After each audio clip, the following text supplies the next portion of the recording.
Hi guys, today I'm going to be doing a pillow for you and it's so much fun. So what you'll need is our Couture pillow covers as well as our Couture ink mat.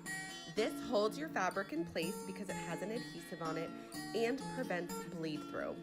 So what I'm going to do here is use my transfer, and you can see I've used this transfer many times. It's very well loved, but it's going to work beautifully even on your 6th, 10th project and beyond. So you're going to apply your transfer to your pillow and smooth it down. Then I'm just going to apply our beautiful shimmer gold ink. It's got some glittery, shimmery, beautiful characteristics to it, and I absolutely love it.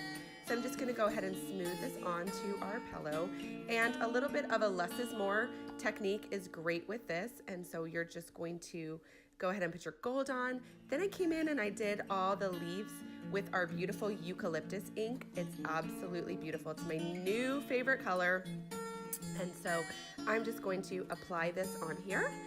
And then easy as chalking, you just pull it right off and you have your beautiful pillow cover for the season.